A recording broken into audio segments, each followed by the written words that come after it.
All right, good morning, everybody. The 500i is still kind of an enigma, and so I kind of wanted to do this. I've been saving this fuel pump off of 500 for something like this, and so we had a 500 in the shop from a local faller, and he was having issues with it.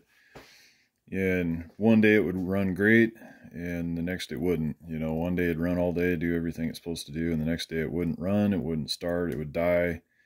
You know, he'd have to keep his finger on the throttle to keep it running. It wouldn't, it wouldn't idle. And then it got to the point where it just wouldn't even run. It'd start, it'd run for a couple seconds and die, and that was all he could do. So he brought it in. Same thing, it would only idle a couple seconds. It wouldn't rev up, so I couldn't plug it into the diagnostic tool and even figure out what was going on with it. So you can plug it in, but there was no errors, and so you have to have the saw running to continue your diagnosis.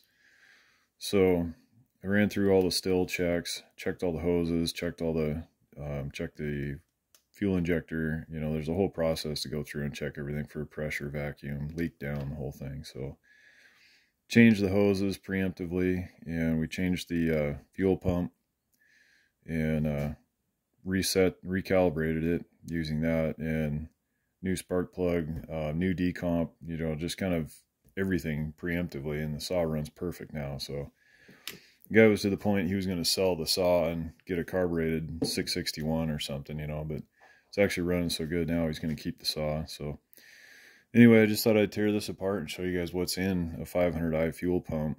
And so you can see it's got the little safety Torx right there too. So these two screws just hold this faceplate off, and this would be your on-off switch here. So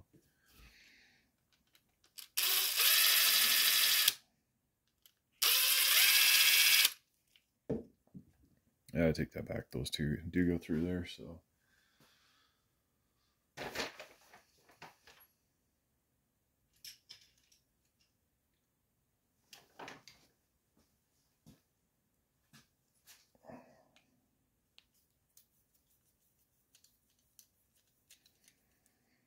and as far as I know, you're not able to rebuild these yet. We can't get a gasket kit for them for anything, but we had this one apart when the guy brought it in the first time, and just to check it out, and there was nothing dirty in it, but they're kind of cool inside. So that's just an aluminum bracket that bolts into the saw body too to hold the switch and the fuel pump in place.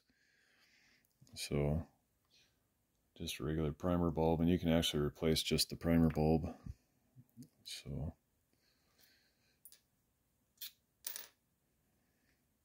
but there's kind of the same type of diaphragm you'd find in a regular carburetor. Same thing, a metering needle. So the still has you do a pressure test and a leak down test, and the pressure test is about 10 psi, and so this is a low pressure fuel injection system. So I don't know what it operates at, but if you're going to pressure test it at 10 psi, it's got to be at or below 10 psi. And so the valve body looks pretty similar. That would just basically be the same thing as a primer bulb in any other saw, it just attached to the valve body. So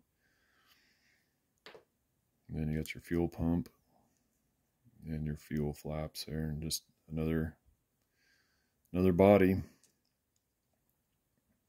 So it's just kind of stacked on top of each other, and there's other carburetors out there similar too. So there's really nothing to it. This is a plastic body, so there's a little metal seat pressed in there. But that's all there is to it. These things are super simple. Low pressure, the solenoid or the fuel injector is electronically controlled, and so as long as this thing is supplying fuel to it, it basically works just like a carburetor. It's just I don't know, slightly more complicated fuel delivery system, but it's really all there is to it, and so it's a pressed in, it's like a Welch plug, but it's a pressed in machined plug, and so I don't think they want you pulling those out and replacing them like you would a Welch plug. But you can see it's got the fuel screen right there. So it's just a super simple deal. But, so there you have it, the guts of a 500i fuel pump.